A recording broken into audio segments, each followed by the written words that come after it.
그래도 이 간증을 통해서 여러분들이 뭐 하나님을 만난 분도 계시고 하나님을 만나지 못한 분도 계실 거예요.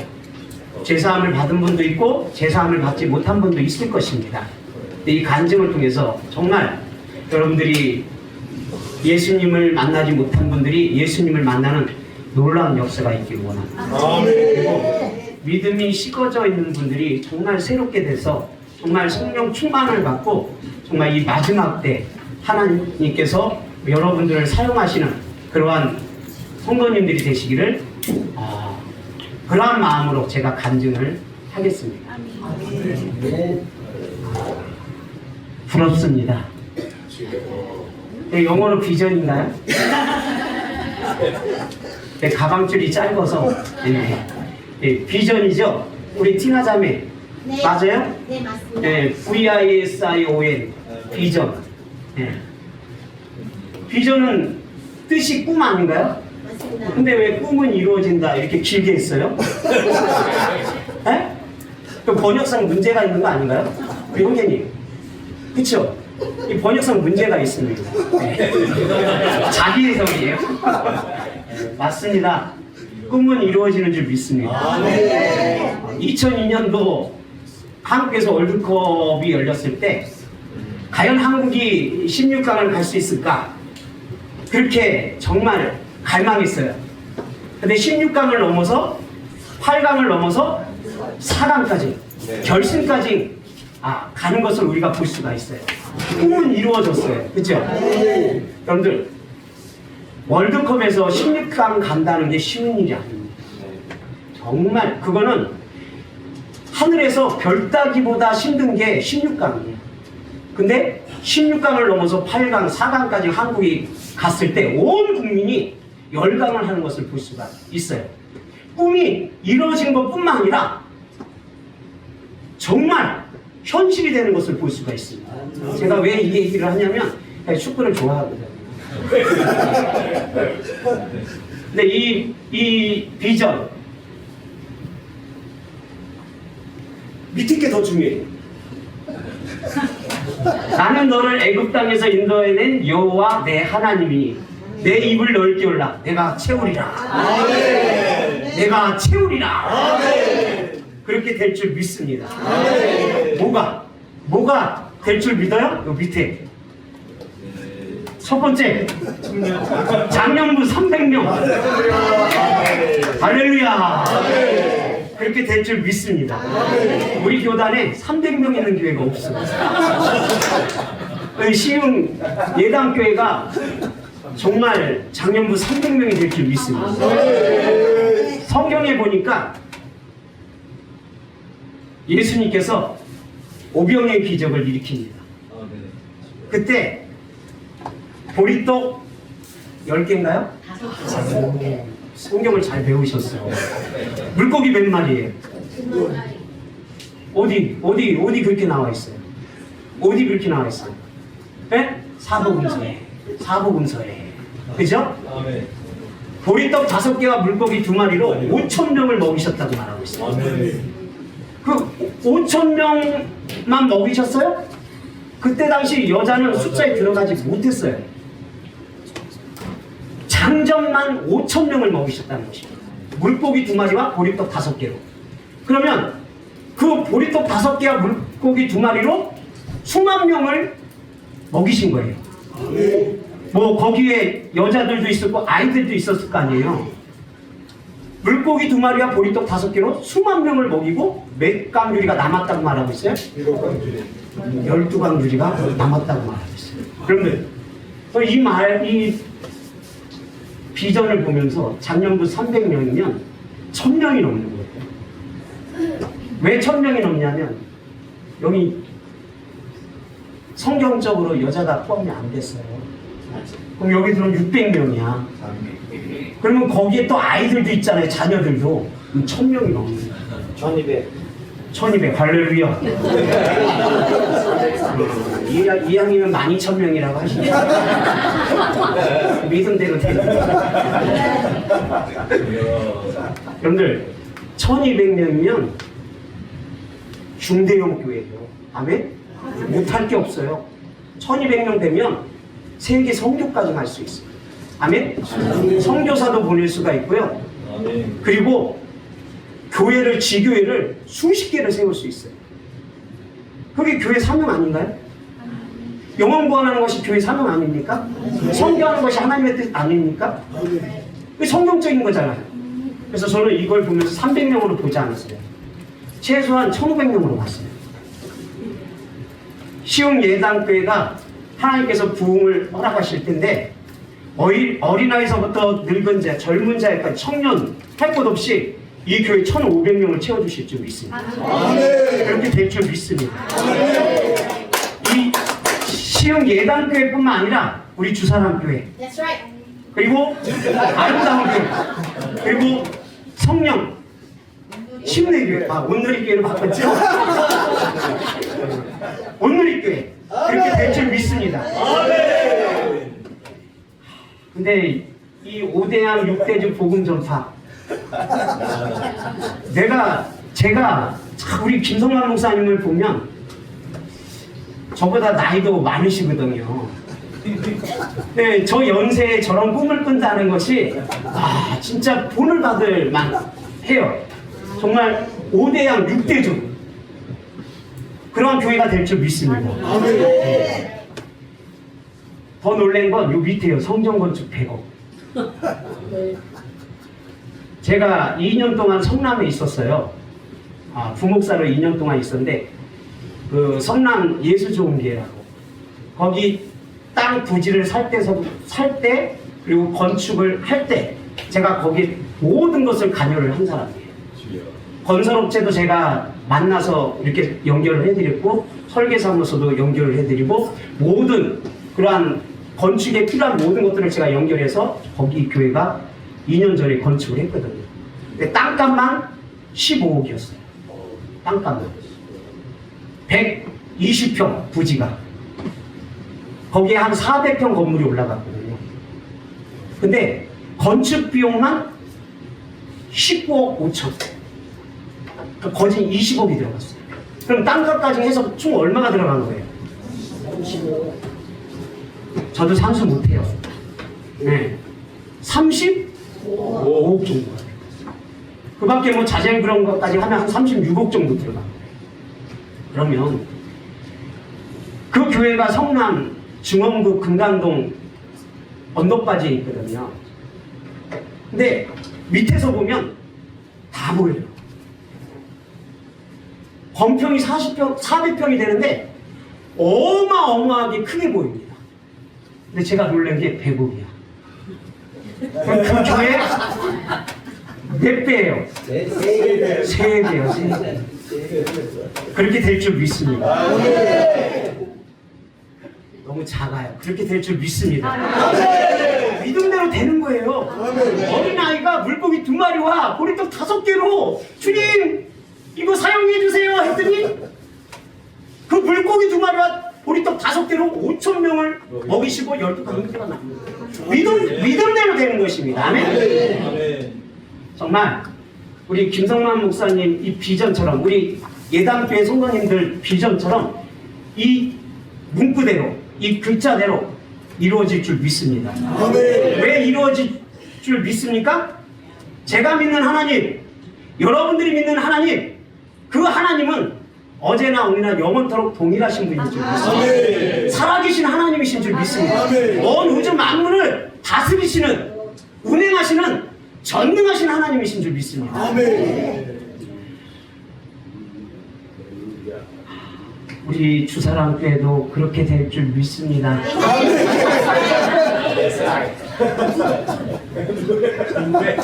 우리 김성만 목사님은 진짜 꿈 있는 분이에요. 큰 꿈이 있습니다. 제가 수년 전에 청년들을 차에 태우고 수원에 있는 호메시를 지나가면서 저는 건물만 보면 어떠한 생각이 드냐면, 저기 교회 하면 좋겠다, 교회를 세우면 좋겠다, 이런 생각을 했어요. 근데 수원에 있는 그 호메시를 지나가면서 저 아담한 교회를 보면서 하나님 저 교회를 우리에게 주실 줄 믿습니다. 그렇게 제가 기도를 했어요. 근데 애들이 뭐라고 그러는지 아세요? 목사님, 저 교회는 작은 교회가 아닌데요? 큰 꿈은 없다고 하셨잖아요? 그런가? 내가 이제 그렇게 웃었습니다. 어떻든 간에 이 마지막 때 한 분 하나님, 사도적인 복음을 전하는 교회들이 다 부흥하고 많은 영혼들을 구원하는 교회가 되기를 소망합니다.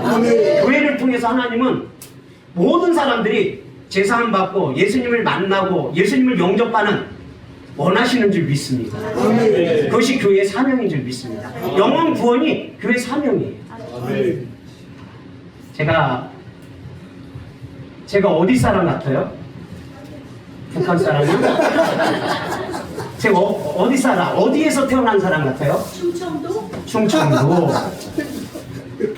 그리고 또 그거 아는 사람이 얘기한 거지. 그때는 아는 사람은 가만히 있어야 되는 거예요. 제가 서울에서 태어났어요.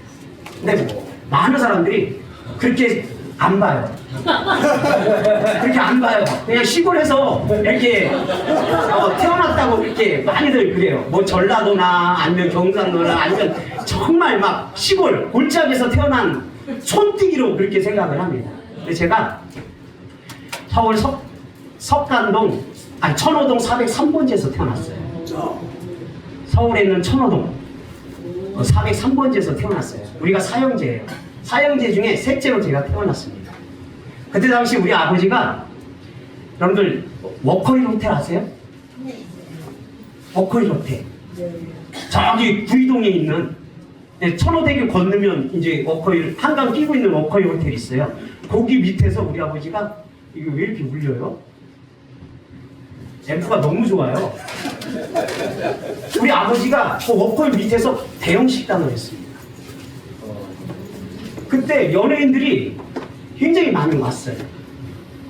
그래서 영업이 끝나면 그때는 막 돈을 푸대자루로 담았어요.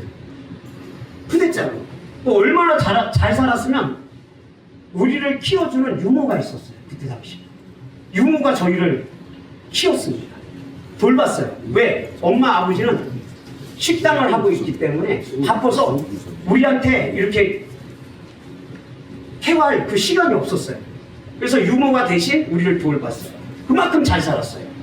제 기억에는 이 내부 안이 다 이 원목으로 돼갖고 이 1층만 있는 게 아니라 이렇게 나무 계단으로 해서 이렇게 올라가는 그런 아주 부자들만 사는 그러한 집에서 제가 살았어요. 근데 우리 아버지가 귀가 얇아요. 한참 돈을 많이 버니까 소문이 난 거야. 돈이 많다. 그래서 돈이 많다 보니까 뭐가 꼬여요? 사기꾼들이 꼬이는 거야. 사기꾼들이 꼬이는데 그 사기꾼들이 다 누구냐면 친구들이야. 친구들 조심하세요. 친구들이 와서, 야, 너 지금 이러한 사업을 하면 돈 더 벌 수 있어. 그러는 거야. 우리 아버지가 뭐가 얇다고요? 귀가 얇아. 욕심을 부리면 안 되는 건데 그 소리를 듣고 솔깃하신 거야. 그때 당시 80년도에 잠실에 이렇게 아파트가 막 올라갈 때. 근데 친구들이 와서 한강에 있는 모래를 갖다가 퍼다가 아파트를 짓는 거예요. 그때 바지선이 한강에 많이 있었어요. 제 기억에는. 그래서 모래를 이렇게 막 펐었던 것 같아요. 근데 그 사업을 모래 사업을 하자는 거예요. 모래 사업. 그래서 아파트 짓는 공사에 그걸 이렇게 납품을 하자는 거예요. 아주 괜찮다는 거예요. 성공할 수 있다는 거예요. 그래서 우리 아버지가 가지고 있는 돈뿐만 아니라 이제 식당을 크게 하니까 은행에서 대출까지 받아서 거기에 올인을 했어요. 근데 그것이 사기였어. 하루아침에 쫄딱 망하시고 식당까지 넘어가고 은행으로 넘어가고 집까지 다 은행으로 넘어가고 있어요. 그러니까 그 밤에 빚쟁이들이 망했다는 소리를 듣고 돈 받으러 매일같이 오는 거야. 그래서 안 되겠다 해갖고 우리 아버지가 밤에 짐을 싸갖고 야반 도주를 하셨어요. 어머니랑 우리 아들 사형제를 데리고 밤에 깜깜한 새벽에 짐을 싸서 야반도주를 했어요. 그 야반도주한 데가 어디냐면 여러분들 아실지 모르겠지만 중계동이에요. 중계동. 성북구에 있는 중계동. 근데 그때 당시 그 중계동이 어떠한 곳이었냐면 빈민촌이었어요. 정말 없는 사람들이 모여 사는 것이 하계동 중계동이었어요. 이제 거기서 밤에 야간도제에서 거기서 딱 왔는데 집이 없으니까 그때 당시에는 그냥 땅에다가 그냥 천막만 지으면 집이 되는 거예요. 그렇게 살았어요. 천막을 쳐서 거기서 부모님과 사형제가 살았습니다. 그러다가 아버지가 이제 큰 사업을 했다가 망하니까 회복이 안 되시는 거예요. 회복이 안 되시는 거예요. 우리 아버님이 얼마나 똑똑한지 몰라요. 그때 당시 서울에 있는 경북상고를 나오셨는데 그때만 해도 경북상고를 나오면 일반 대형 아나운서처럼 굉장히 이렇게 좀 알아줄 때예요. 그래서 그때 당시 제가 어렸을 때는 이 국가에서 보내는 그런 공문들이 편지들이 다 보면 한자로 많이 돼 있었어요. 그래서 한자를 읽는 분이 없었어요. 마을에. 그래서 그 공문들이 오면 나라에서 오는 그런 공문들이 우리 아버지한테 가져와서 그것을 읽어달라고 동네 주민들이 그랬어요. 아버지가 다 읽어주고 그 조금 수고비 받아서 또 그걸 갖다 받은 거를 갖다 어떻게 하면 술로 다 탕진하시고 큰 사업을 하다가 망하니까 상처가 있는지 웬만한 일은 눈에 안 들어오는 거예요. 이제 그러한 환경에서 우리가 이제 사는 거예요. 그러다가 어머니가 집을 나가셨어. 그리고 우리 큰형도 이제 독립을 해야 되겠다 해갖고 이천으로 갔어요. 그럼 우리 삼형제만 남은 거잖아요. 아버지랑. 아버지는 매일같이 술로 보내시는 거예요. 우리 삼형제는 아버지 눈치만 보면서 그렇게 살아가는 거예요. 그냥 그 어둠 가운데서 그냥 살아가는 거예요. 그러다가 초등학교를 우여곡절 끝에 졸업을 했어요. 이제 초등학교 그때 당시 초등학교만 졸업해도 머리가 굉장히 컸어요. 요즘 애들처럼 그런 게 아니라 그때 당시에는 초등학교만 졸업해도 머리 생각이 깊었어요. 아, 여기 있으면 안 되겠다. 엄마 찾아 산만리를 떠나야 되겠다. 해갖고 엄마를 찾으러 떠났어요. 근데 엄마가 큰형이랑 이천에서 일을 하고 계신 거예요. 그래서 제가 이천으로 왔습니다. 동생이랑 같이 이천으로 왔어요. 그리고 우리 둘째 형은 집을 나갔고. 그래서 이천에서 이제 엄마 형을 만나서 그 밑에서 이제 학교를 다녔어요. 중학교를 이천에서 겨우겨우 졸업을 했어요. 그랬는데 그때 당시 어머니가 형이 다니는 회사에 좀 이천에 가면 무천리에 가면 우리 이현주 목사님이 무천리에 거기 살았었는데 그 너머에 보면 건양 콘크리트가 있었어요. 벽돌 찍어내는 공장이 있어요. 거기 우리 형이 다녔는데 이제 어머니도 거기에 있으면서 기숙사에서 같이 생활하면서 일을 같이 했죠. 그리고 그러다가 시간이 지나다가 그 회사에 구내 식당을 우리 어머니가 맡게 됐어요. 왜냐면 옛날에 식당을 한 경험이 있잖아요. 큰 식당을 어컬 밑에서 했다고 했잖아요. 그래서 그 식당을 운영하게 됐는데 잘 됐어요. 그러다가 이게 잘 되면 희생하는 사람들이 있어요. 이 희생하는 사람들이 그 사장한테 해갖고 쫓아낸 거야. 그래서 우리 어머님이 그 무천리 그 버스장에 뒤에 거기 다락마을이라고 옛날에 하락마을이라고 그렇게 얘기했었거든요. 거기에다가 우리 어머니가 갈비집을 했어요. 그래서 우리가 그 건양거꾸에서 나와서 그 갈비집에서 생활을 했어요. 슈퍼가 있는데 그 건물에 갈비집을 한 거야. 그래서 우리가 거기다가 주소 이전을 다 한 거예요. 제가 왜 이 말씀을 드리냐면 하나님의 일하심을 제가 말씀을 드리려고 이 말씀을 드리는 거예요. 그래서 우리 어머님이 그 갈비집을 하면서 우리 주소를 다 그쪽으로 이전을 한 거예요. 옛날에 태거라고 그러죠. 태거를 했습니다. 그리고 중학교를 졸업하고 저는 다시 서울로 갔어요. 그리고 야간고등학교를 다녔어요. 그리고 우리 어머님 그 갈비집이 망해갖고 다시 거기서 대구로 가셨어요. 그러니까 모든 식구가 지금 뿔뿔이 흩어져요. 근데 우리 어머님이 이사를 가면서 제 주소를 저를 그냥 거기 그 건물에 놔뒀어요. 어머니만 퇴거를 한 거야. 대구로. 저만 거기에 놔둔 거예요.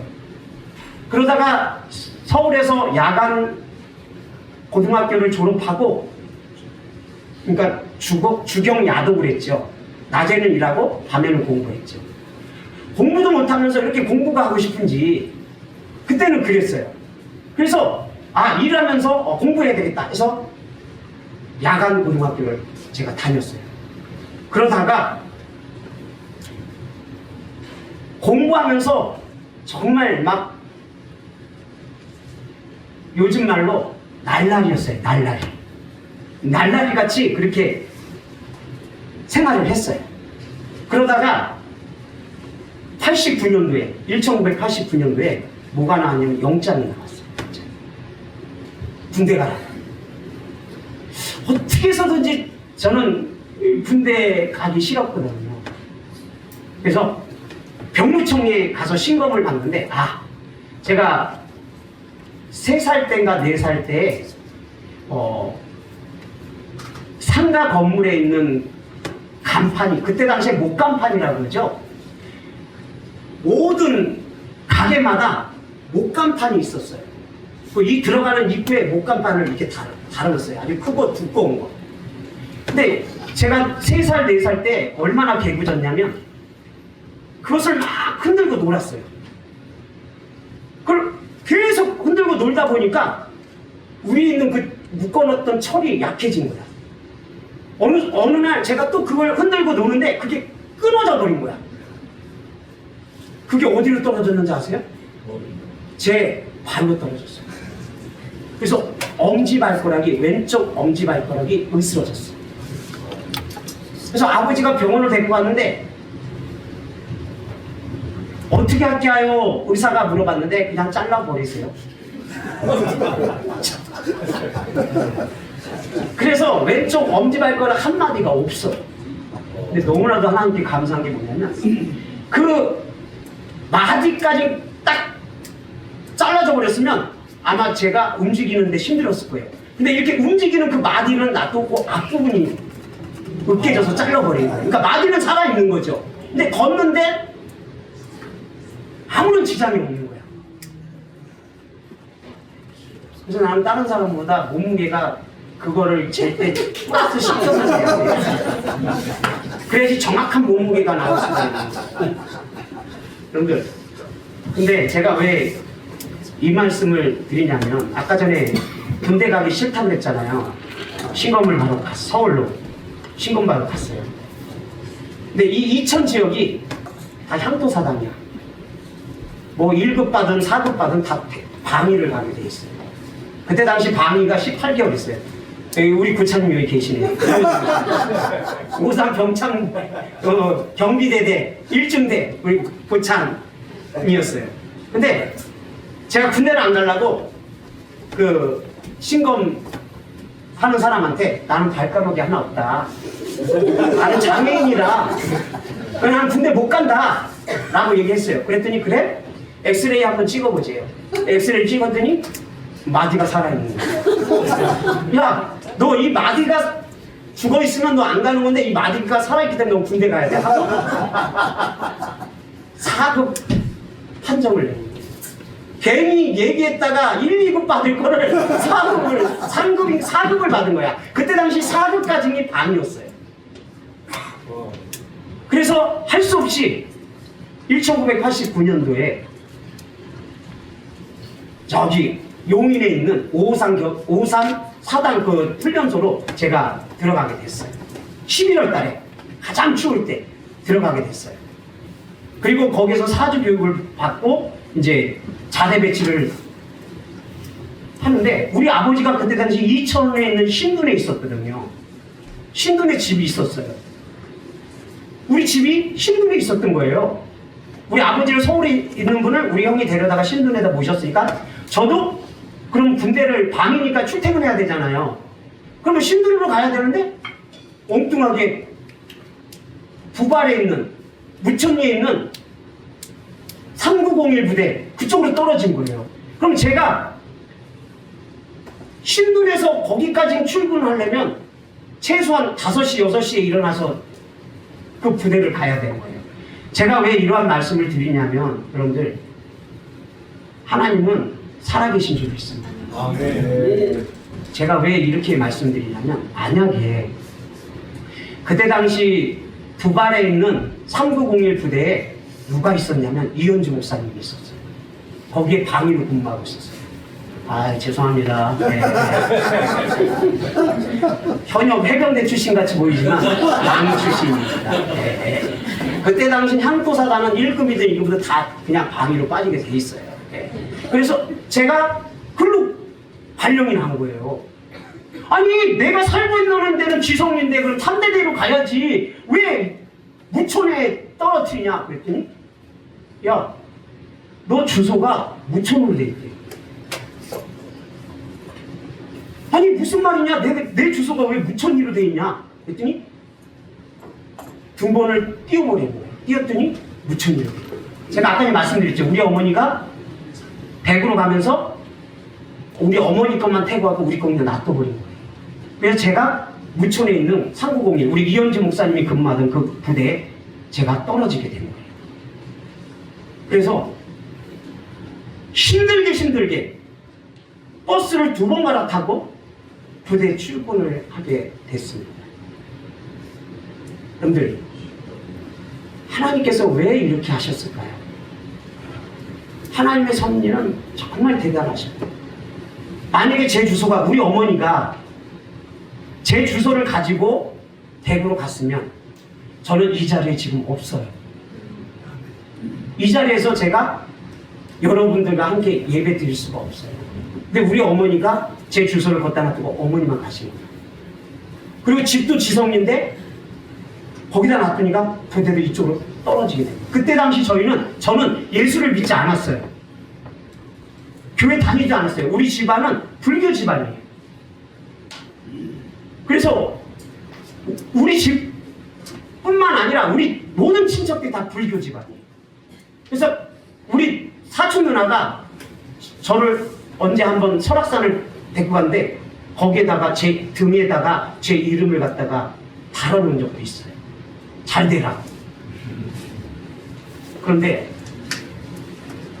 그 이현주 목사님이 근무하는 부대로 떨어졌어요.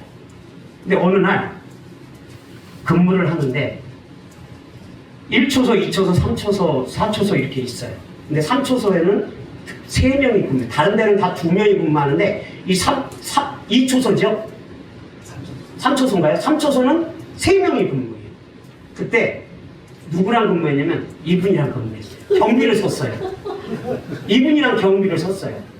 그리고 감리교 다니는 형제 하나랑 3명이서 근무를 해요. 그러니까 이 두 분은 예수를 믿는 사람이고 나는 예수 믿지 않는 사람이에요.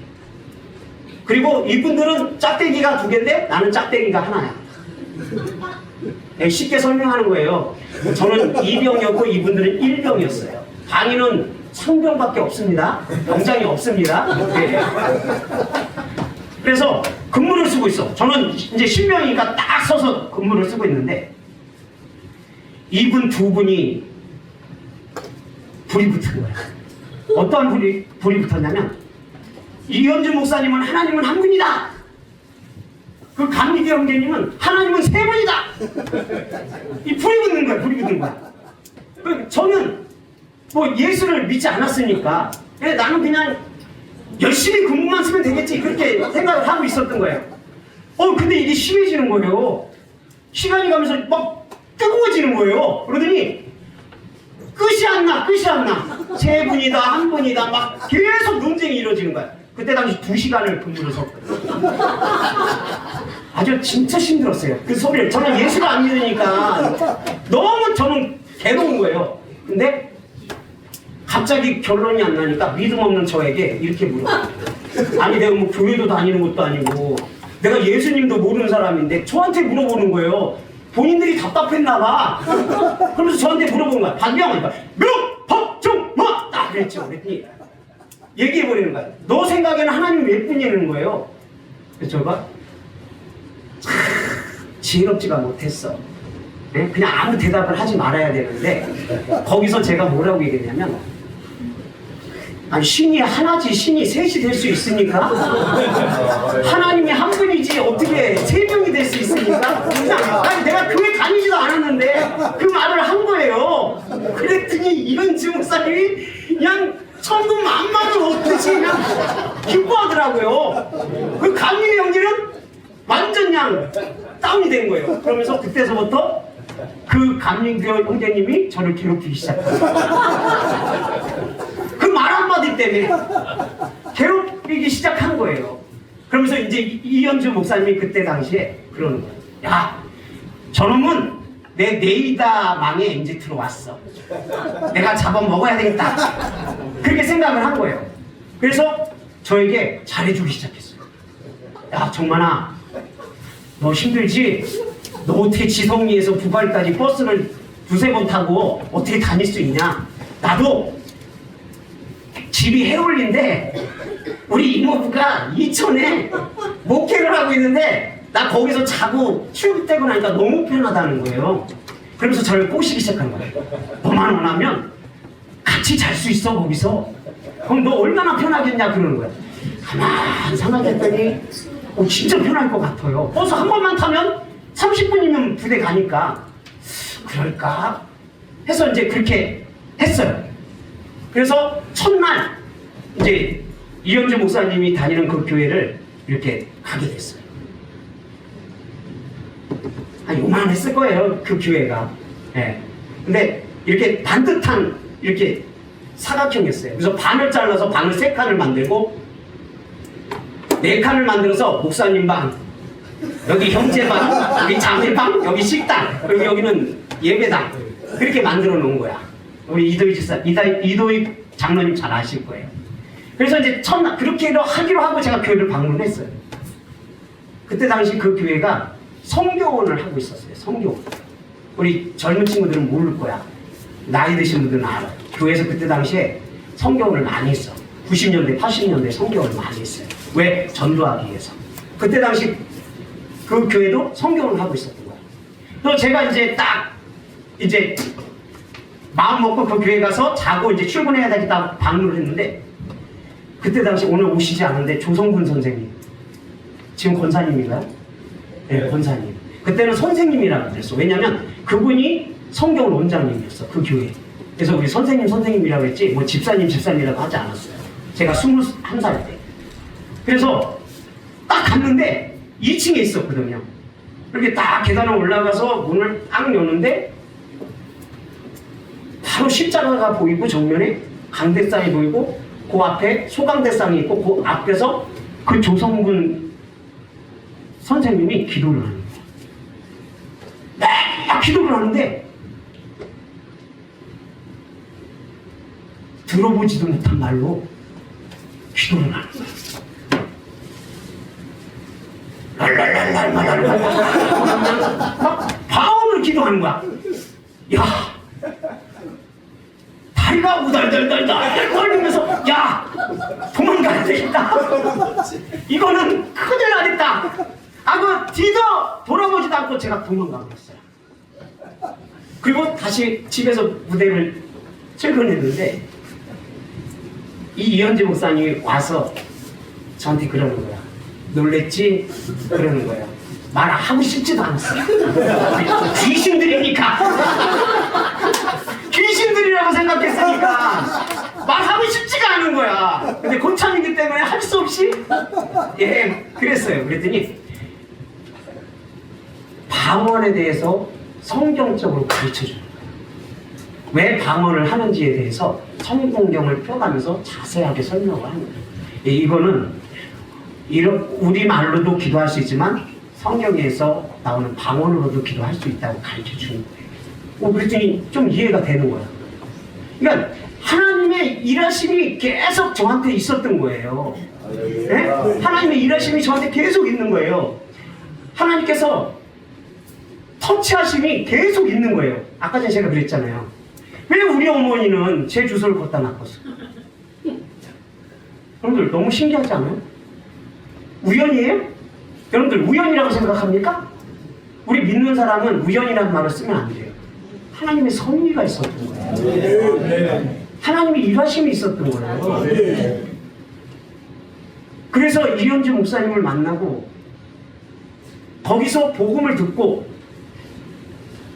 군생활하면서 18개월 동안 이제 교회 다니면서 말씀도 공부하고 또 예배도 드리고 굉장히 뜨거웠어요. 성령도 받고 예수의 이름으로 침례도 받았어요. 얼마나 뜨거웠는지 몰라요. 제가 방위를 받으면서 목사님 신방이라는 신방을 다 쫓아다니고요. 우리 그때 당시 이현지 목사님이 그 담임 목사님 조카였어요. 뭔가요? 네, 조카였어요. 그럼 조카가 따라다녀야 되잖아. 내가 왜 따라다녀? 너무 은혜를 받아서 제가 구역 예배서부터 시작해서 목사님 가는 곳은 다 따라다니는 거예요. 그러다가 주일학교 교사도 하고 열심히 한다고 해서 주일학교 부장까지 달아주더라고요. 선생님들 집합시켜놓고 이렇게 가르치세요. 이렇게 해야 됩니다. 좀 폼나더라고요. 이 부장이라는 타이틀이. 그래서 얼마나 뜨거웠으면 제가 동네에 나가면 아이들이 수십 명 제 뒤를 다 따라와요. 하나님이 저를 통해서 일하시는 거예요. 그러니까 목사님이 그때 당시 주일학교 애들을 얼마나 많이 데리고지 막 짜증을 내시는 거예요. 화를 내요. 개척교회 무슨 돈이다 간식비가 뭐가 있다고 이렇게 많이 데리고 오냐고. 내가 하는 건가요? 하나님이 하시는 거죠? 얼마나 제가 불을 받았는지 교회에 먼지 하나 없었어. 얼마나 은혜를 받았냐면 교회 구석구석 청소는 청소를 제가 다 했습니다. 페인트가 벗겨지면 페인트 시간이 돼요. 안 거예요. 주일만 되면 성도님들이 오니까 계단 청소를 내가 눈이 오나 비가 오나 더우나 항상 하는 거야. 근데 목사님이 저한테 짜증을 내는 거야. 왜? 개척교회에 무슨 돈이 있다고 물을 이렇게 쓰냐고. 그러다가 이제 제대를 하게 됐어요. 그냥 18개월이 그냥 지나가더라고요. 신앙생활을 하니까 은혜를 받으니까 18개월이 그냥 지나가는 거예요. 근데 제대할 무렵에 마귀가 역사하기 시작하는 거예요. 아까 우리 어머니가 어디 갔다 그랬죠? 대구 갔어. 근데 돌아오셨는데 병들어서 돌아왔어.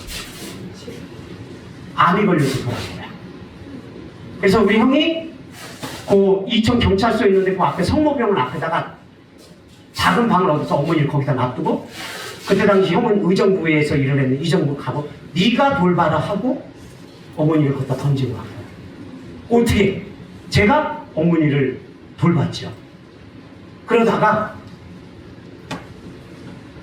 우리 어머님이 91년도에 돌아가셨거든요. 8월에.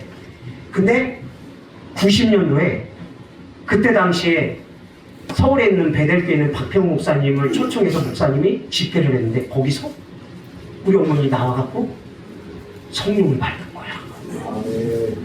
그리고 여주강에 가서 제산 밖에서 예수 이름으로 침례를 받고 90년도에 우리 형이 던지고 간 거야. 너가 태워라. 근데 성령 받고 침례 받고 제사함 받고 그 다음에 91년도 8월에 돌아가셨어요. 여러분들 왜 제 주소를 왜 거기다 뒀을까요? 우연일까요? 여러분들 우연이에요? 여러분들 우연이라고 생각하세요? 하나님의 일하시는 거예요. 하나님이 일하시는 거예요. 그래서 우리 어머니도 물과 성령으로 거듭나고 돌아가시고, 우리 아버지도 그때 당시에 지성리에 있었는데 더 이상 거기에 있지 못해서 제가 이천에 있는 진리라는 동네에 월세를 얻어서 거기에 모시고, 거기서 우리 아버지도 암이 걸린 거예요. 후두암. 형도 돌보지 않지, 아무도 돌보지 않는 거예요. 그래서 제가 진리에다가 집을 얻어서 아버지를 모셨는데, 결국은 정말 하나님 살려달라고 얼마나 애원했는지 몰라요. 얼마나 기도했는지 몰라요. 기도원까지 모시고 가서 며칠 금식하면서 기도를 했어요. 아버지도 어떻든 간에 고치지는 못했지만 예수 믿고 돌아가셨어요. 그러니까 이 모든 것들이 그냥 일어난 것이 아니에요. 하나님이 일하시는 거예요. 하나님이 역사하시는 거예요.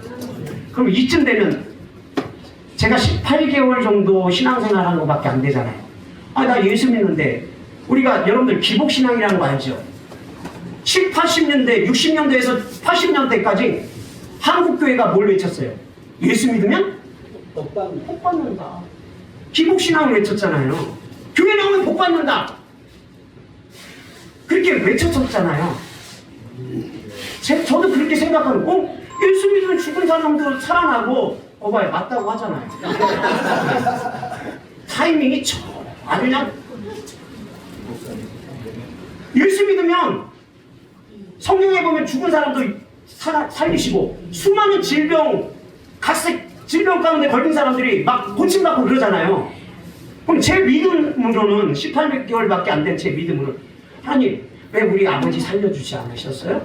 하나님 왜 우리 어머니 살려주지 않으셨어요? 이렇게 원망할 수 있잖아요. 할 수 있잖아요. 18개월짜리가 뭐 암만 뜨거워도 뭐 자로 재면 30cm밖에 더 되겠어요? 네? 그런데 어떻든 간에 하나님께서 부모님을 갖다 예수 믿게 하셨고 거듭나게 하셨어요. 그걸로 끝난 게 아니야. 계속해서 어려움이 오는 거야. 계속해서 환난이 오는 거야. 제대할 무렵에 어떤 마음이 들냐면, 친구 하나가 오더니, 형 계속 여기서 이렇게 생활할 거야? 서울로 가자. 제대할 때 됐으니까 형 서울로 가자. 가서 돈 벌자. 그러니 계속해서 유혹을 하는 거야. 야, 서울 아들에도 돈이 있어야지 가지. 내가 이제 곧 제대하는데 내가 뭔 돈이 있겠냐. 그랬더니 형 차비만 만들어서 가자는 거야. 그때 당시 참 하나님의 일하심이 너무 놀라워요.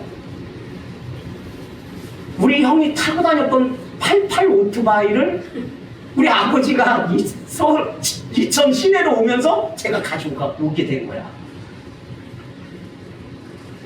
그걸 왜 가져와 도대체. 뭔 얘기냐면, 우리 형이 타고 다녔던 그 오토바이를 제가 가져와서 새벽에 인력시장에 가서 노가다를 하기 위해서. 서울로 가려면 뭐가 필요해요? 머니가 필요하잖아요. 교통비가 필요하잖아요. 그리고 가서 약간의 쓸 돈도 있어야 되잖아요.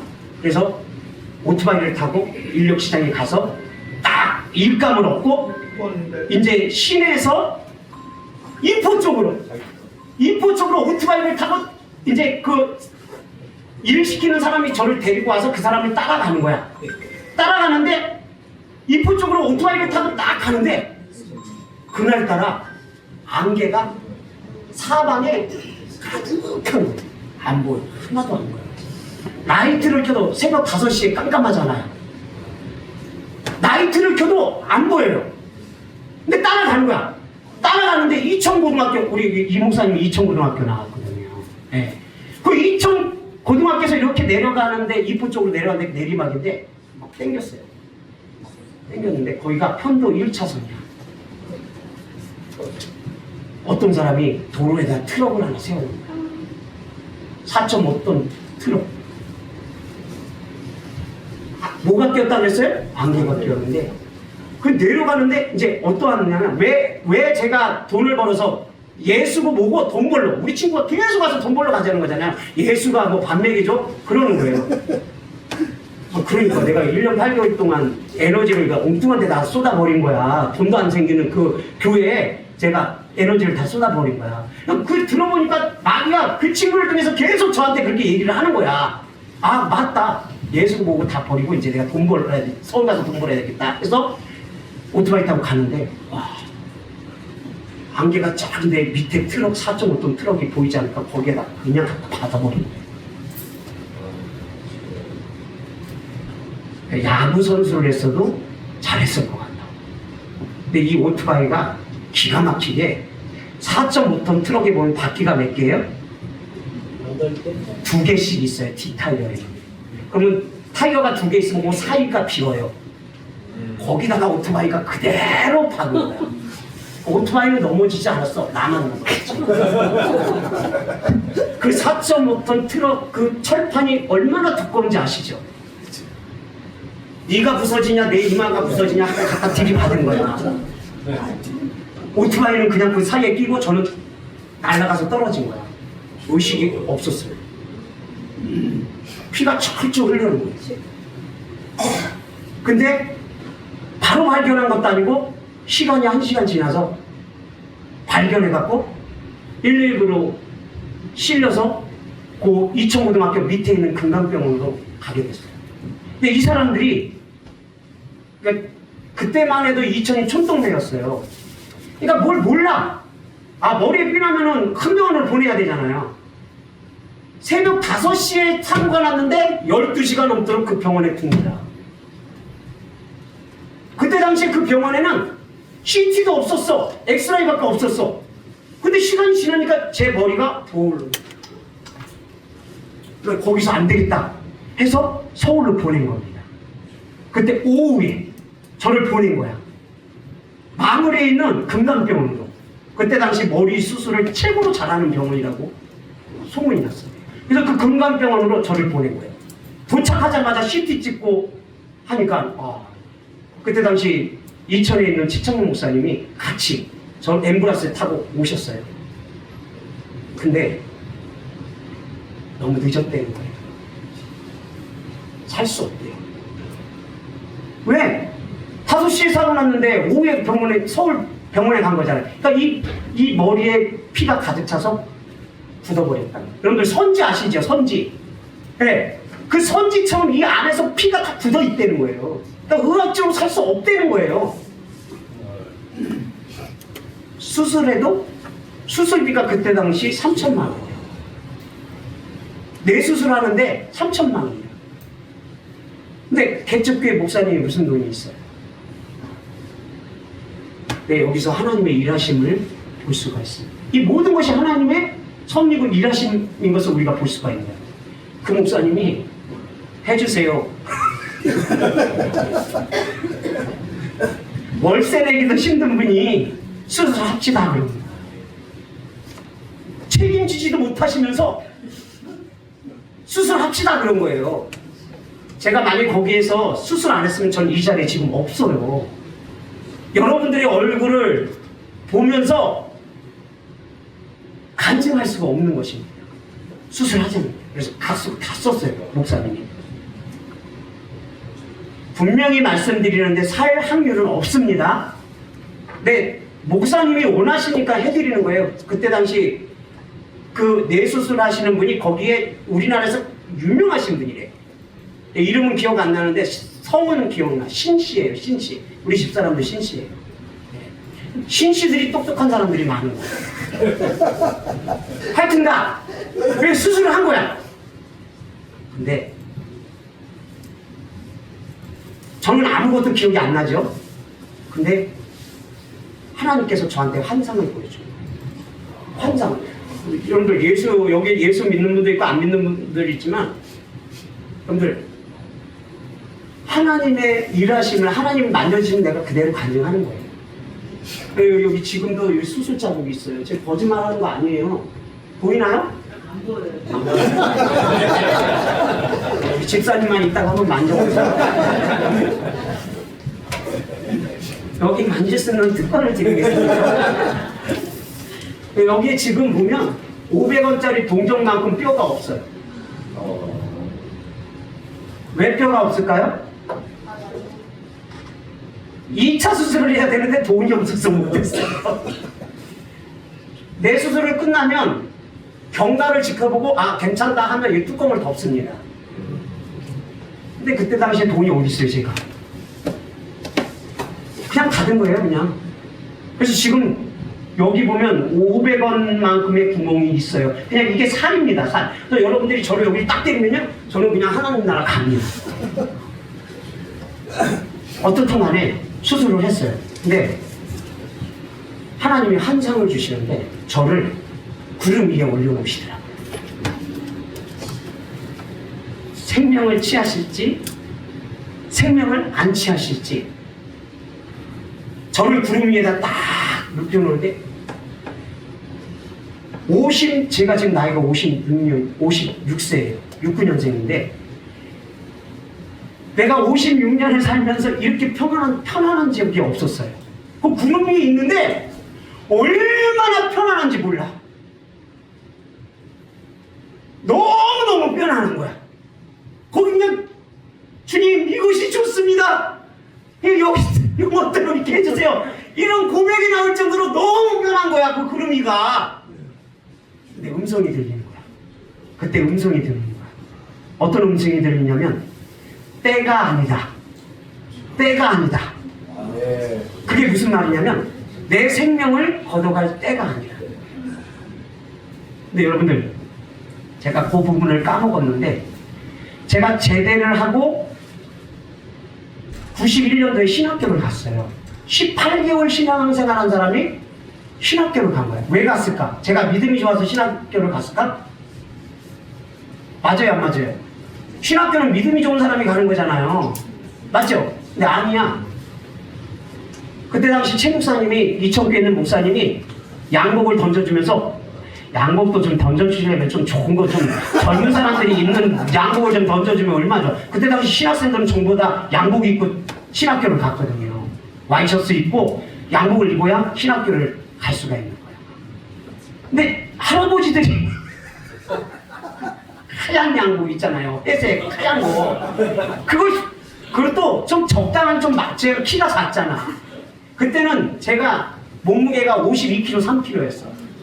근데 덩치 큰 분이 입는 그 어디서 가져왔는지 내가 언젠가 한번 물어보고 싶은데 여태 못 물어보고 있네. 그걸 던져주면서 너 따라오려면 따라오려는 거야. 신학교 가려면 따라오려는 거예요. 근데 그때 당시 나도 모르게 신학교 가고 싶은 거야. 그래서 입고 주섬주섬인데 바지는 길지 상의는 이렇게 나오지 넥타이도 뭐 그냥 정말 할아버지들이 따는 그런 넥타이였지. 그래서 주섬주섬 입고 따라간 거예요. 그래서 신학교를 다녔어요. 근데 뭐 제가 알아요? 우리 이현주 목사님은 모태신앙이잖아요. 네? 엄마 뱃속에서부터 하나님 말씀을 들었잖아요. 네? 여러분들 그 영향 무시 못합니다. 근데 저는 18개월밖에 신앙생활 안 하고 신학교 왔는데 뭔 얘기를 하는지 앉아있는데 하루 종일 고통스러웠어요. 신학교 앉아있는데 고통스러운 거야. 너무 힘든 거야. 근데 보세요. 18개월 됐는데 아버지 돌아가셨지 어머니 돌아가셨지 그죠? 근데 신학교를 딱 갔는데 신학교에서 사고가 난 거야. 그때 당시는 신학교가 열악해서 기숙사였는데 연탄을 뗐어.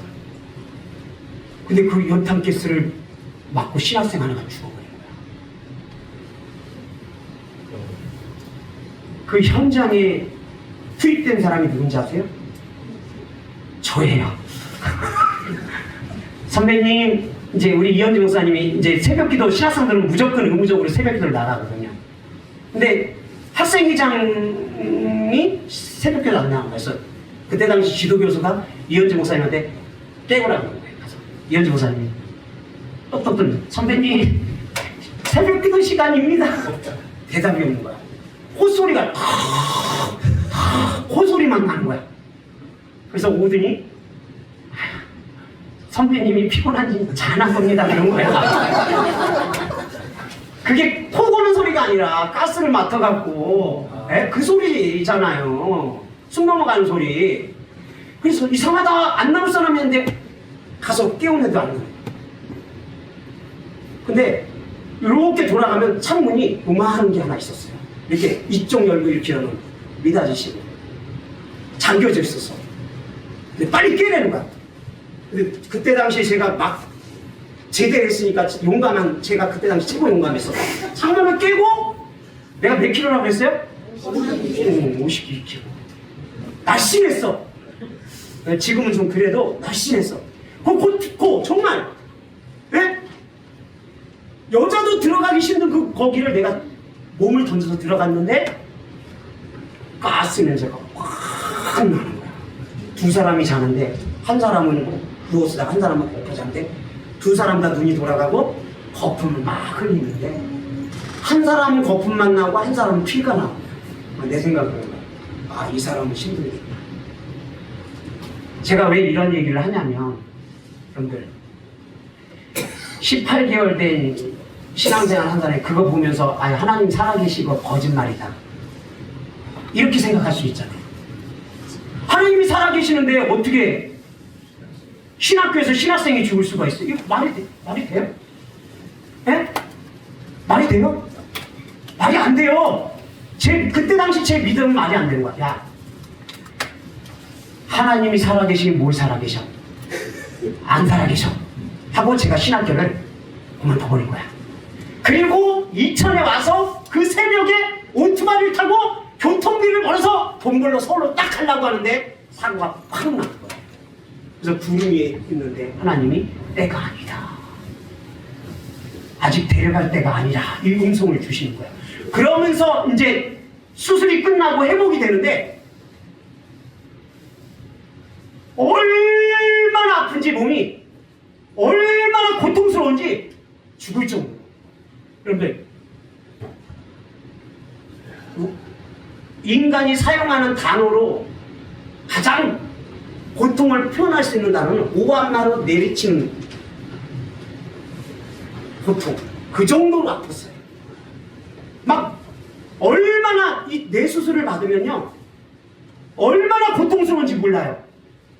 그래서 막 얼마나 고통스러워서 막 자해를 하는 사람, 막 몸을 부닥치는 사람들. 그래서 뇌수술 하는 사람들을 3일 동안 침대에다 묶어놔요. 손을 갖다가 발을 갖다가 묶어놔합니다.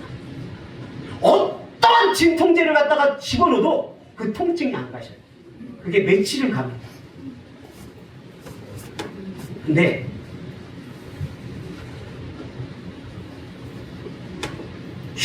살 수 없는데 하나님 살려주셨잖아요. 여러분, 어떻게 이 머리에 피가 찼는데, 굳었는데 이게 살 수가 있어요? 믿어지세요? 여러분들이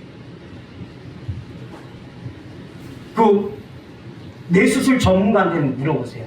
여기 있는 이 피가 가득 차갖고 선지가 됐는데 이 사람이 살 수 있어요? 라고 한번 물어보세요. 의학적으로 100% 살 수 없다고 합니다.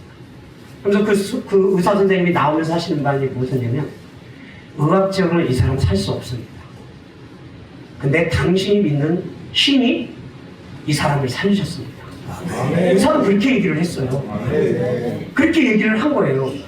그러고 나서 이제 고통이 시작되면서 병원에 있는데,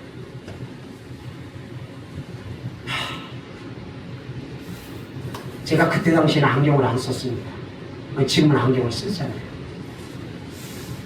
후유증 때문에 안경을 쓰는 거예요. 근데 회복이 됐어요. 근데 시신경이 나간 거야. 우리 요한인가? 알아, 바울.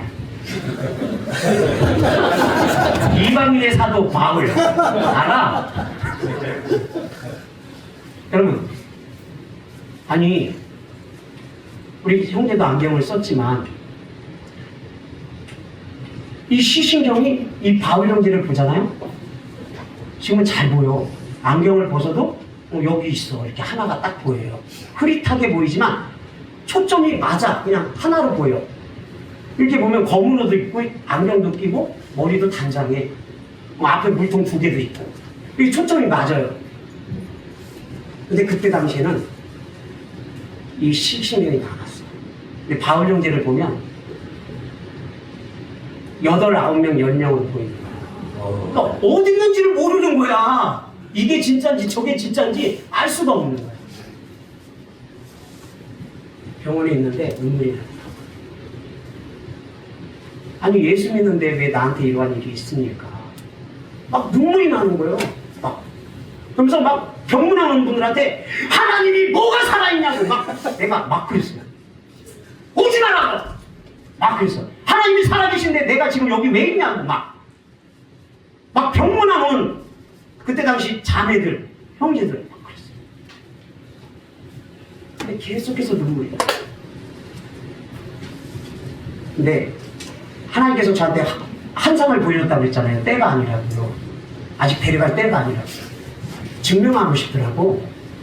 정말 그런지 증명하고 싶더라고. 하나님 정말 이것이 하나님께서 나에게 주신 사명입니까? 묻고 싶고 증명하고 싶은 거야. 기도원이 하나님께서 기도원을 부르시고 나서 기도원이 하나님 앞에 증명하잖아요. 하나님 이게 맞으면 하나님 다른 지면은 다 그 비를 내리시고 이 소매는 물이 적시지 않게 해달라고. 반대로도 그렇게 했잖아요. 보여주시잖아요. 저도 그렇게 증명하고 싶더라고요. 제가 너무 서러워서 예수 믿고 잘 된 게 뭐가 있어? 아버지 돌아가셨지, 어머니 돌아가셨지, 저 이렇게 됐지. 우리 집은 다 불교 집안인데 다 친척들 다 불교 집안인데 아니 나만 예수 믿어서 이렇게 풍지박살 났구나 이렇게 생각이 드는 거예요. 그래서 새벽에 병실을 나와서 비상구 있잖아요. 병원에 가면 비상구 있잖아요. 문 열고 나가면 계단이잖아요. 거기 앉아서 펑펑 울었어요. 거긴 소리가 안 들려요. 비상문이 닫으면 방음장치가 잘 돼 있어서 소리를 안만 엉 하고 울어도 안 들려. 거기 펑펑 우는데 막 정말 다윗이 하나님 앞에 회개할 때 뭘 적셨다고 그랬어요? 침상을 적셨다고. 그 정도로 콧물 눈물 다 흘리면서 제가 앉은 자리가 정말 흥건했어요. 그러면서 하나님한테 그랬어요. 하나님, 아니 살려주시면 제대로 살려주셔야지. 이건 뭐 이게 병신으로 만들어 놓으시면 어떡합니까? 제가 그런 거야. 좀 살려달라고 고쳐달라고 했어요. 근데 하나님께서 음성을 주시고 고쳐주신대요. 근데 어떻게 고쳐주시냐면 나보고 내가 지금까지 뭘 믿지 않고 있는 거야? 하나님 말씀을 믿지 않는 거잖아요. 그러니까 나보고 하나님의 말씀을 읽으라고 얘기해요. 창세기서부터 읽으라는 거예요. 아니 하나님 말이 돼요? 아니 눈이 이렇게 병신이 됐는데 눈이 이렇게 시력이 망가졌는데 어떻게 하나님의 말씀을 읽습니까? 아니 글자를 피면 일러스되 이게 10개로 보이는데 이걸 어떻게 읽으라고 그러십니까? 내가 막 그랬어요. 그랬더니 읽으라는 거예요. 내 말은 살아있기 때문에 읽으라는 거예요. 알았습니다. 하나님 만약 말씀을 읽고 하나님이 고쳐주지 않으면 저는 하나님 안 믿습니다. 하고 기도를 끝내고 병실에 와서 그때부터 창세기를 읽기 시작한 겁니다. 태초에 하나님이 천지를 창조하시냐 창세기 1장 1절부터 읽는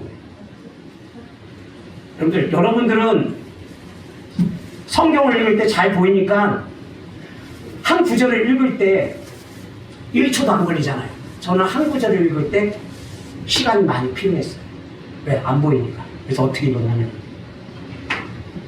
한쪽 눈으로 어떻게선들 읽으려고 막 이쪽 피곤하면 이쪽을 감고 이쪽을 뜨고 이쪽이 피곤하면 이쪽 감고 이쪽을 뜨고 읽는 거야. 그러면서 창세기부터 읽어나가는 거야. 창세기, 출애굽기, 레위기, 민수기, 신명기, 요수아 쫙 읽어나갔어요. 네, 아까 전에 그 초점이 10개였던 초점이 8개가 되는 거야. 계속 읽어나가는데 초점이 5개가 되는 거야.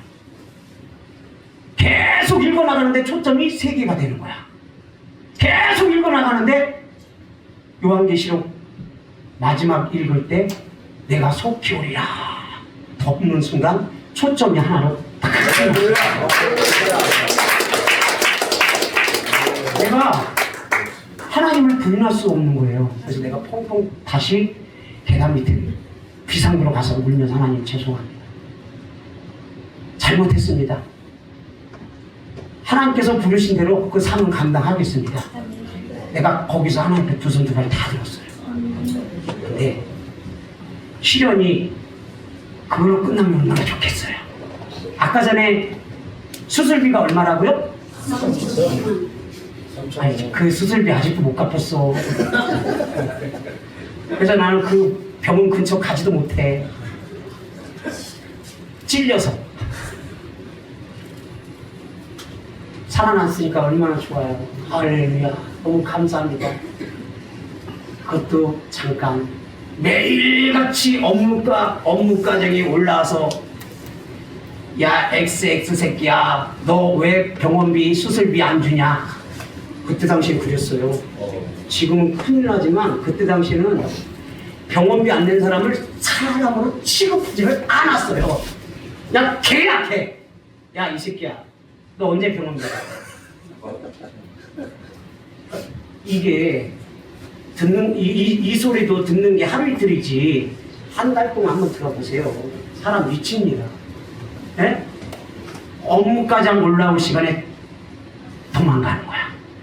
어디로 도망가? 병원에서 도망갈 데가 어디 있어? 화장실밖에 더 있어? 화장실로 도망가는 거야. 화장실 도망가는데 또 업무과장의 일이 뭐냐면 돈 받아내는 일이야.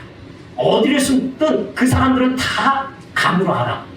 화장실까지 와서 야 이 새끼야 너 여기 있는 거 내가 모르는지 알지? 이 새끼야 너 언제 돈 가져올래? 와 피를 말리더라고. 이거는 죽는 게 더 낫다고 생각이 들더라고. 근데 하나님께서 하나님 살려주셨으니까 하나님 책임져 주세요. 하나님께서 살려주신 이유가 있지 않습니까? 목적이 있지 않습니까? 너무 고통스럽습니다. 괴롭습니다. 정말 이 고난이 이 핍박이 좀 지나가게 해주세요 라고 합니다. 하나님께서 지혜를 주시더라고. 아니 머리 수술한 사람이 머리를 어떻게 굴려요? 굴릴 수가 없잖아요. 근데 하나님께서 머리를 굴리게 하시더라고. 지혜를 주시더라고. 어떤 지혜를 주셨는지 아세요? 야 이 병원에 대빵이 있어. 대빵. 병원의 대빵이 누구예요? 원장이야. 병원장을 찾아가려는 거예요. 병원장이 어디 있는지 어떻게 알아? 그래서 수소문 끝에 이 병원장이 있는 방을 찾아냈어 내가. 그래서 찾아갔어. 근데 그 병원장이 있는데 뭐 병원장을 지키는 비서도 있을 거 아니야. 딱 찾아갔는데 못 들어가게 합니다. 예약했네? 안 했다. 여기 한자라고. 꼭 만나야 되겠다. 안 됐네. 근데 그때 제가 52kg 나간다고 그랬잖아요. 근데 수술하고 나서 40대 초반이야. 40kg 초반이야. 힘이 어디서 났는지 그 비서를 빌고 병원장 있는 그 집무실까지 제가 들어간 거야. 병원비가 3천만 원이에요. 여러분들 91년도에 3천만 원 지금 얼마 정도 되는 거예요? 300. 네? 내가 알기로는 한 3억 5억 이상은 될 거예요. 찾아갔어. 그리고 무릎을 꿇었어요. 병원장이 놀래더라고요. 어떻게 오셨어요? 병원장님 만나러 왔다고. 근데 그때 당시에 최 목사님도 우리 저기 권사님 장로님 잘 아시겠지만 우리 이천교회 분들은 잘 아시겠지만 목사님 책임지신다고 사인했잖아요. 근데 돈 줘야 되는데 그분도 돈이 없으니까 그냥 모르는 거야. 왜? 돈이 없으니까. 그래서 제가 찾아가서 무릎 꿇고 이렇게 얘기했어요. 병원장님이 저를 살려주면 제가 평생 동안 선한 일을, 좋은 일을 하고 살아가겠습니다. 저는 갚을 능력이 안 됩니다. 병원장이 놀라는 거예요.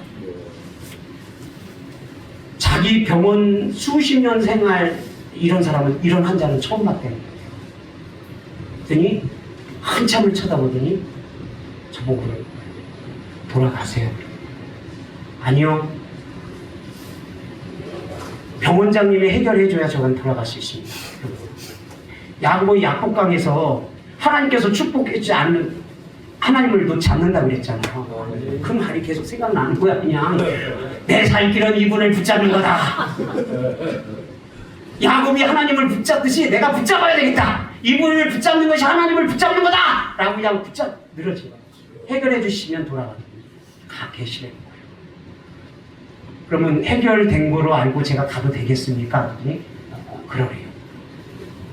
그래서 감사합니다 하고 병실에 돌아왔는데 그 다음 아침에 업무과장이 씩씩거리면서 저한테 물어요. 네가 뭔데? 네 가진 게 뭔데? 병원장을 왜 찾아갔냐? 아, 그 말을 듣는 순간 난 죽었구나. 그러더니 이 업무과장이 따라오려는 거예요. 아, 이제 끝이구나.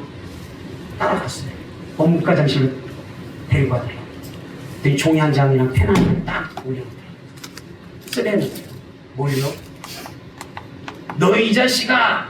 이건 제가 순환해서 말씀드리는 거예요. 네? 엑세스. 너 이 자식아! 원장님한테 너 해결해주면 좋은 일, 선한 일을 하면서 살아간다고 했다며? 그렇게 산다고 각서를 쓰래요. 3천만 원을 갚으라는 각서가 아니라 선하게 살아라는 각서를 쓰라는 거예요. 할렐루야.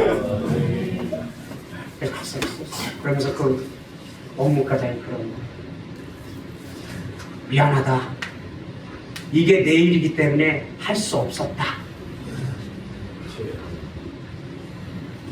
그러면서 치료 병원장님이 너 있는 동안 치료 잘 받고 완쾌돼서 그렇게 완쾌될 때까지 치료 잘 해주라고 그렇게 얘기하더라. 병원 역사상 이런 일이 없었다. 그런데 누가 하셨어요? 하나님이 하신 거예요. 하나님이 하신 거예요. 왜 제 주소를 왜 거기다 두셨을까요? 하나님의 부르심이 있는 것입니다. 만약에 제 주소가 거기 있으면요, 저는 이 시간에 제 간증을 하나님을 만난 하나님의 일하심을 저는 간증할 수가 없는 거예요. 그래서 제가 태어나고 나서 기도원에 가서 기도했어요. 하나님, 어떠한 일이 있어도 무슨 일이 있어도 어떠한 어려움이 있어도 하나님께서 주신 사명 감당하겠습니다. 하나님께서 주신 이 목회 감당하겠습니다. 10명이든 5명이든 1명이든 우리 가족이 되든 하나님께서 주신 사명 감당하면서 살겠습니다. 그렇게 하나님 앞에 기도를 해서 기도하고 신학교를 가서, 그러니까 그때 당시 제가 이 신앙의 가방끈이 짧잖아요. 그래서 모든 그때 당시 교수님들이, 목사님들이 아유 쟤는 신학교 다니다가 그만둘래야 그렇게 생각을 했어요. 근데 신학교를 졸업하고 지금 33년째 이 교단에서 목회를 하고 있어요. 하나님은 살아계신 줄 믿습니다. 병원에 있을 때 사람들이 저를 병문안, 욥이 하나님께서 치셔갖고 완전 그냥 인간적으로 볼품이 하나도 없었잖아요. 그래서 친구들이 와서 욥을 비난했잖아요. 너가 죄가 있기 때문에 너가 이렇게 된 거다. 이렇게 막 공격했잖아요. 사람들이 저 병문안에 갔을 때 아유 어떻게 사람 모시라기 힘들겠다. 왜? 뇌 수술해갖고 머리는 붕대로 칭칭 감고 있지. 안면은 어떻게 됐다고 했어요? 트럭에 들이받아서 그냥 네 철판이 세냐 내 얼굴이 세냐 받아갖고 안면은 한 머리 됐지. 여기 앞니 8개는 다 나갔지. 그 모습을 본 거예요. 병문안 와서 믿는 분들이 와서 믿지 않는 분들이 와서 친구들이 와서 보면서 아이고 어떻게 살까, 아이고 이제 살아보시도 못하게 생겼네, 비용신으로 살아가야 되겠네, 다 그렇게 생각했어요. 하나님께서 지나면서 회개하고 하나님 이 사명 감당하겠습니다라고 하나님 앞에 회개하고 고백했더니 예전보다 더 건강하게 저를 회복시켜 버리셨어요. 그러잖아요. 사람 구실 못한다고 그랬는데 장가도 갔어요. 우리 집사람 저기 있는데 저렇게 미인을 하나님께서 주시고, 네? 그뿐만 아니라 하나님께서 저에게 7명의 자녀를 주셨어요. 아니 사람 구실을 못한다고 그랬는데 하나님께서 저를 쓰시려고. 여러분들, 제가 여러분들한테 드릴 말씀이 뭐냐면, 하나님이 하랄 때 하세요. 내 맞고 하지 마시고. 네? 제가 그냥 순탄하게 그냥 그 신학 공부하고 그렇게 했으면 얼마나 좋아요. 근데 그 마귀의 그 소리에 기울여서 돈 벌러 가다가, 그렇죠? 사명을 내버리고 하다가 하나님께서 얘는 안 되겠다.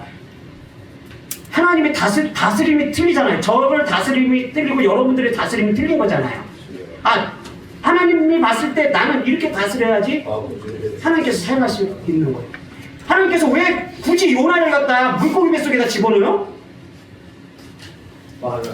그 사람은 그렇게 다뤄야지 깨달을 수가 있는 거예요. 그래서 제가 지금까지 목회하면서 느낀 게 뭐냐면,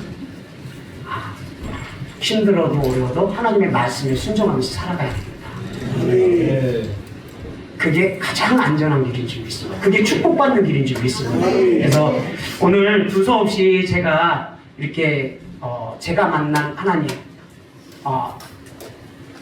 저를 통해서 일하시는 그 하나님을 제가 여러분들한테 이렇게 두서없이 말씀드렸는데, 하나님은 살아계신 줄 믿습니다. 정말 살아계신 줄 믿습니다. 지금 오시는 그날까지 여러분들이 정말 반석되신 예수 그리스도 안에 굳게 서서, 모든 성경의 예언들은 다 이루어졌잖아요. 하나 안 이루어졌어요. 뭐예요? 맞아요. 내가 다시 오시겠다.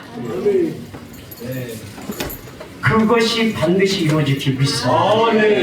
하나님은 언약에 신실하신 분인 줄 믿습니다. 여러분들이 힘들고 어려워도 끝까지 주님만을 의지하시기를 예수의 이름으로 축원드립니다. 이 시간에 이어지는 사람이 나와서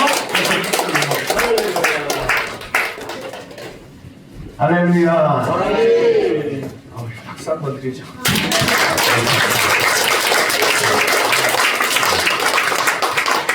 제가 그 해월리 논에 있는데 갑자기 그때 저희 아버님이 계셨는데 어머니가 계셨는데 정말 죽었단다 그러더라고요. 뭔 소린가 하고서 너무 충격을 받아가지고 막 달려갔어요. 이천으로 막 달려갔는데 거기 병원에 누워있는데 이렇게 딱 보니까 이 시신이 누워있더라고. 시신이 여기 반쪽이 이렇게 해서 했는지 반쪽이 완전히 약간 함몰됐어요. 완전히 여기 다 깨지고 뭐. 그런데 새벽에 발견을 했는데 12시까지 그냥 내뒀다고 하잖아요. 그 의사가 능력이 없어서가 아니라 숨이 떨어질 때까지 기다리고 있었던 거예요. 숨이 떨어질 때까지. 그러니까 이게 살 확률이 2%밖에 안 된다 그랬어요. 이거 그러니까 죽은 거야. 그러니까 숨만 떨어지면 그냥 그 장례식장으로 시신을 옮기려고 이제 기다리고 있었어요. 기다리고. 우리도 그냥 기다리고 있었던 거야. 숨 떨어질 때까지 기다리고 있어. 근데 12시가 되도록 안 떨어져, 숨이.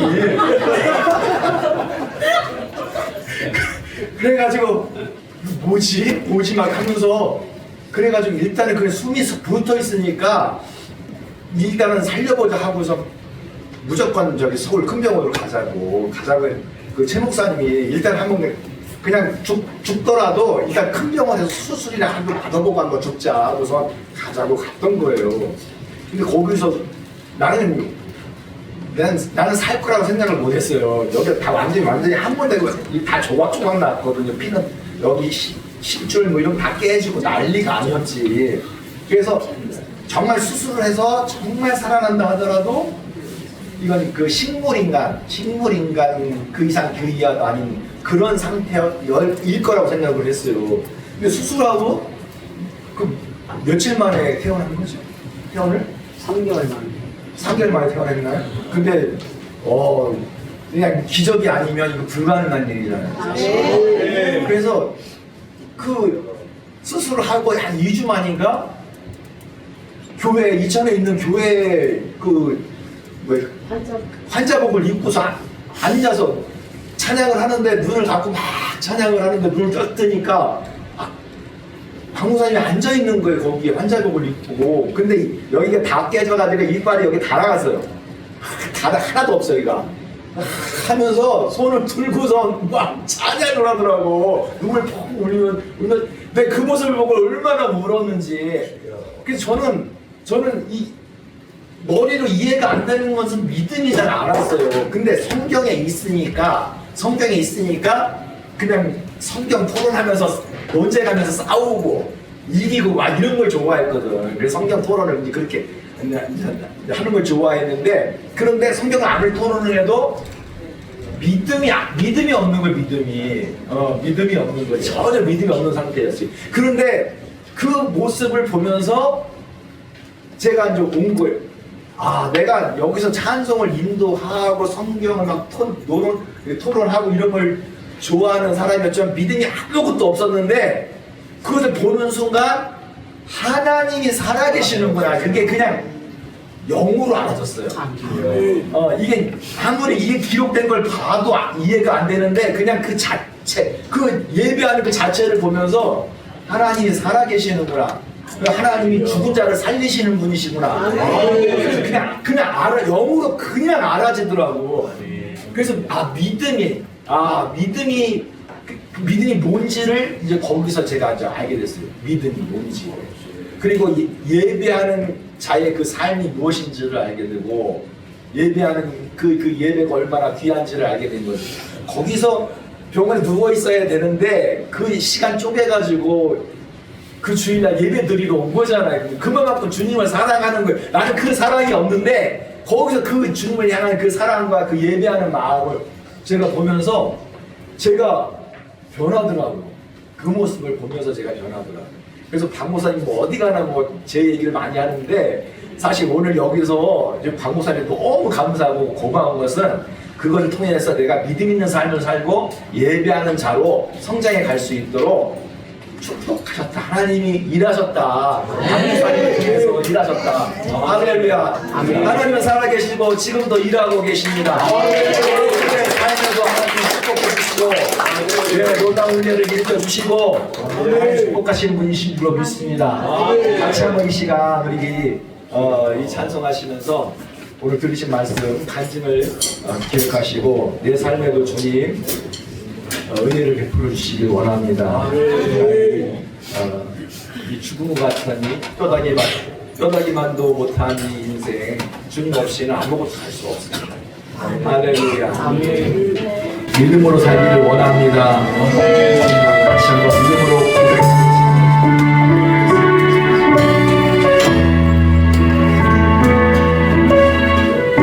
다 같이 한번 일어나십시오.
목사님 오셔서 축도해 주시고 오늘 예배를 모두 마치도록 하겠습니다.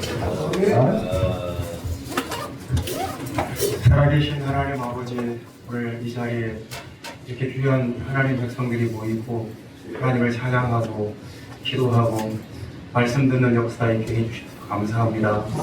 하나님의 말씀을 들을 때 우리가 하나님의 조건과 하나님의 하시는 일을 우리가 보고 깨닫고 체험합니다. 살아계신 하나님 아버지, 오늘 들은 말씀대로 우리가 승리하게 하시고 찬양 가운데 거하신 주님 일주일 내내 주님 모시고 한 주간을 살게 하여 주시옵소서.